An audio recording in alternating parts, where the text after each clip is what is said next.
Let's imagine something for a moment. There is a city built on the purest conviction imaginable, that there is only one God, and He alone deserves to be worshipped. No partners, no intermediaries, no exceptions. The sanctuary at the heart of this city, the Kaaba, was raised by two of the most honored men who ever lived, the Prophet Ibrahim and his son Ismail. For thousands of years, the people of this city held firm. One God, pure, uncorrupted. Then it was gone. Just like that. Somehow, some way, that same sacred sanctuary ended up filled with idols. 360 of them. The very house built for the worship of God alone had become a showroom for stone statues. A city of light swallowed whole by darkness. So, how did it happen? Who started it? And this is where it gets genuinely wild. What does any of this have to do with the Jews, the Christians, the Zoroastrians, and an army of war elephants that nearly flattened the whole place? That's what we're getting into today. Think of it as a history conversation over coffee. Relaxed. But the kind of history that gives you chills. Let's go. Bismillahirrahmanirrahim. Assalamu alaikum wa rahmatullahi wa barakatuh. Dear friends, welcome back to our Seerah Nabawiyah series. Last time, we looked at the Arabian Peninsula before the Prophet's birth. The geography, the people, the politics, the economy. You've got the stage. Now let's talk about what was happening spiritually on that stage. What was the original religion of the Arabs? Monotheism.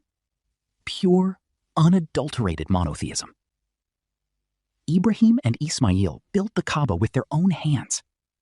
God recorded that moment in the Quran, in Surah Al-Baqarah, chapter 2, verse 127. وَإِذْ يَرْفَعُ إِبْرَاهِيمُ الْقَوَاعِدَ مِنَ الْبَيْتِ وَإِسْمَاعِيلُ رَبَّنَا تَقَبَّلْ مِنَّا إِنَّكَ أَنْتَ السَّمِيعُ الْعَلِيمُ.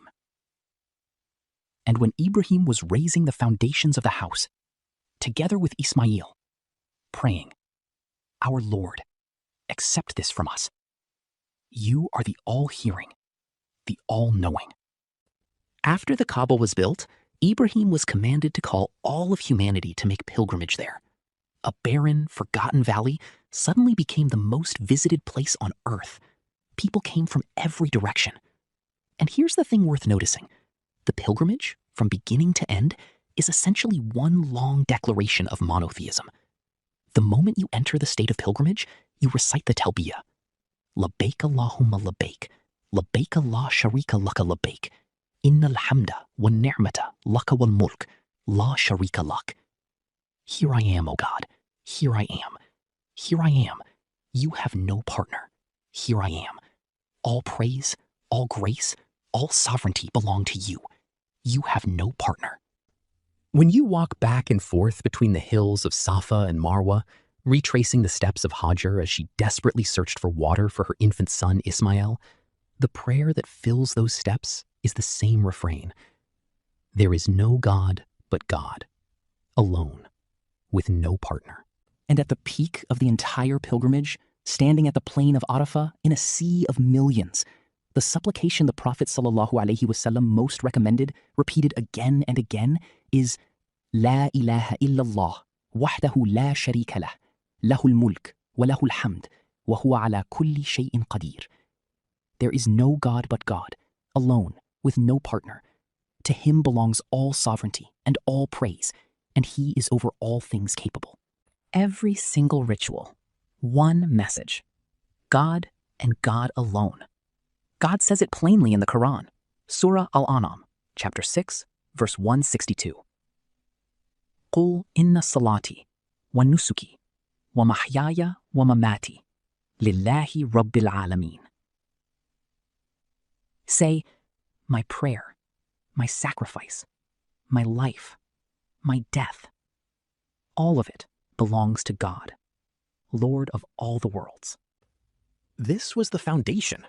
For thousands of years, the people of this land held to it. But here is a universal pattern in human history. The further a community drifts from the time of its prophets, the more its knowledge fades.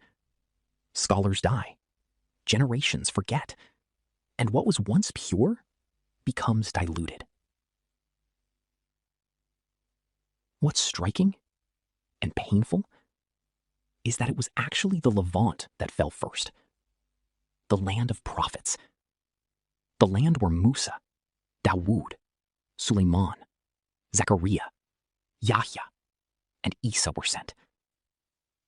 Where the Torah, the Psalms, the Gospel descended.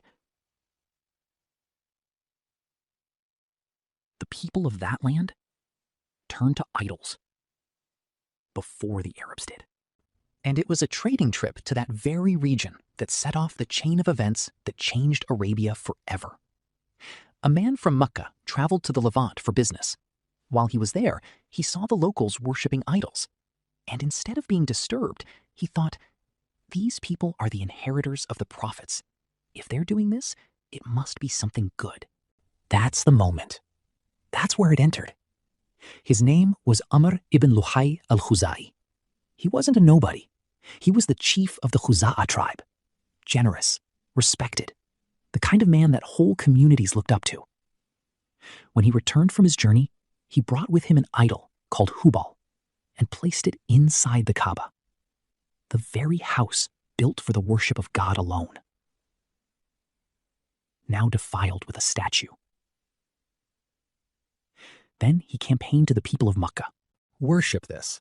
It's not a god in itself. It's just an intermediary, a way to get closer to God. This is exactly what the Quran describes in Surah Az-Zumar, chapter 39, verse 3. مَا نَعْبُدُهُمْ إِلَّا لِيُقَرِّبُونَا إِلَى اللَّهِ زُلْفَى. We only worship them so that they may bring us closer to God. They didn't think the statues were God. They thought of them as mediators, a spiritual shortcut. And because Amr ibn Luhay was so widely admired, people followed. The Quraysh were the center of Arab identity. When they changed, the whole of Hijaz changed with them. One by one, every tribe adopted their own idol. So what did they actually do with these idols? They sat in devotion near them. They circled them. And most seriously, they slaughtered animals in their name. Actually, let me pause here for a moment. I want to clarify something about ritual slaughter in Islam, because this often confuses people, and it matters for understanding what the pre-Islamic Arabs were actually doing wrong. In Islamic teaching, there are 4 categories of slaughter. The first is worship, slaughtering an animal as an act of devotion to God, like the sacrifice during Eid al-Adha, the akikah for a newborn, or the offering made during pilgrimage. This carries spiritual reward. The second is simply permissible, slaughtering an animal to eat for a family meal, a dinner, a celebration. No special spiritual significance. Perfectly fine. The third is shirk, associating partners with God, and this is where it gets serious. Slaughtering in the name of anything or anyone other than God, a spirit, a deity, a supernatural being, is an act of polytheism. Forbidden. No exceptions. The Prophet, peace be upon him, once narrated a story, recorded by Imam Ahmed, about 2 men captured by a hostile tribe. The tribe demanded they offer a sacrifice to their idol. The first man refused. He was killed. The second man looked for a way out. He caught a fly, killed it over the idol as a token offering, and was released. In the next life, the man who refused and died, paradise. The man who killed the fly, hell. A fly. Not a cow, not a sheep. A fly. But because the intention was to offer it to something other than God, that was enough. That act of shirk cost him everything. Let that sit for a second. The fourth category is slaughter that is forbidden, but not to the level of shirk, such as slaughter associated with religious innovations that have no basis in the Prophet's teachings. Speaking of which, a word on that. In Islam, acts of worship must be grounded in what the Prophet ﷺ actually taught. Inventing new rituals or practices and calling them worship without any prophetic precedent is what's known as bid'ah, religious innovation. The Prophet ﷺ warned clearly, "Man ahdatha fi amrina hadha ma laysa minhu fahuwa raddun." Whoever introduces into this matter of ours something that does not belong to it, it is rejected. Hadith, Bukhari, number 2697. Muslim, number 1718. Bid'ah and shirk are both serious, but they're different things. Shirk is worshiping other than God. Bid'ah is worshiping God in a way he never sanctioned. Two distinct categories, both with real consequences. Right, back to Arabia.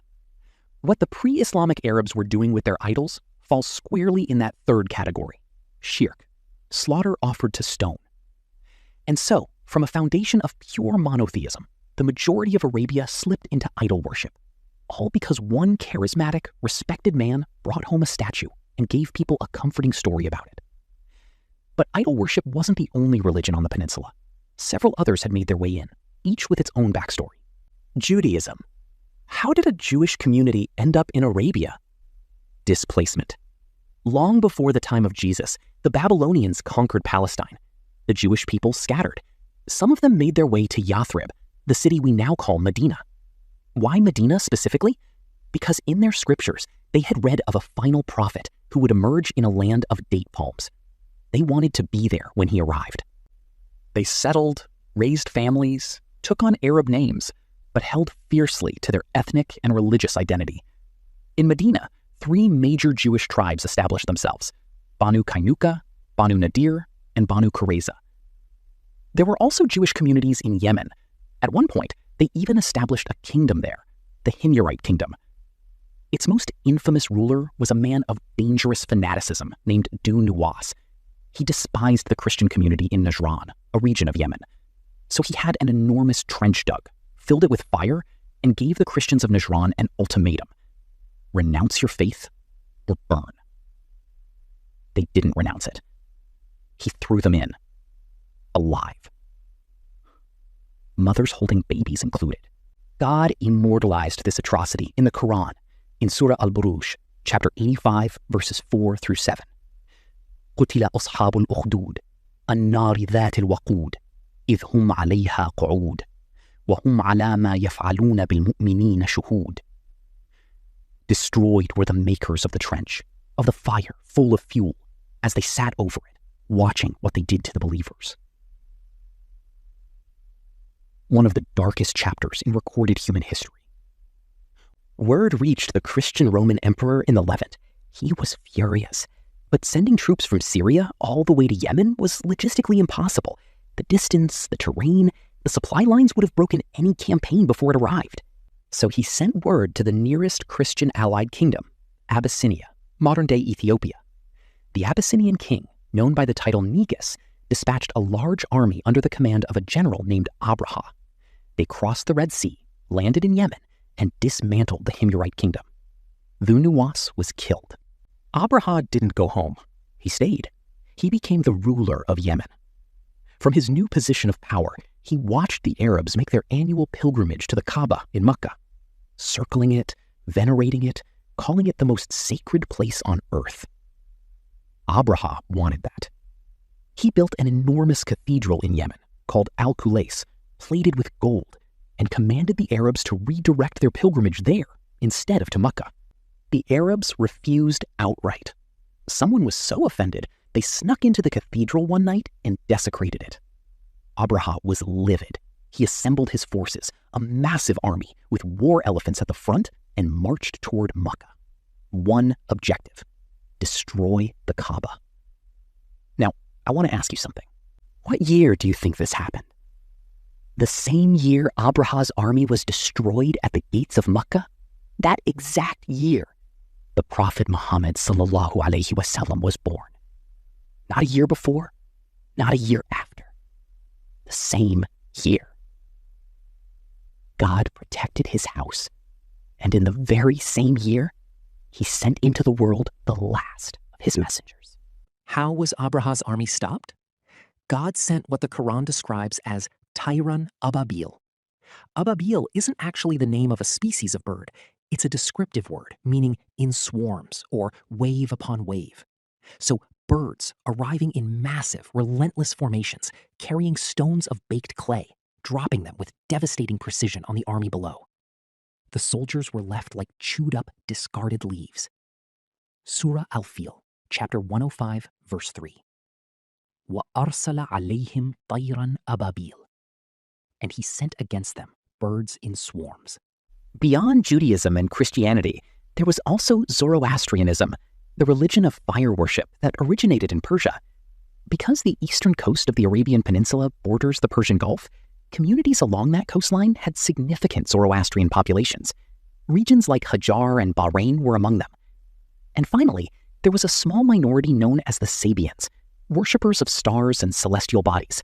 Their numbers were negligible, but they were present. So there it is, the full picture. Pre-Islamic Arabia was not simply one thing. It was a collision of worlds. Pure monotheism, corroded from within by one man's misguided admiration for idols. Jewish communities waiting for a prophet. A Christian general who marched his war elephants toward Mecca.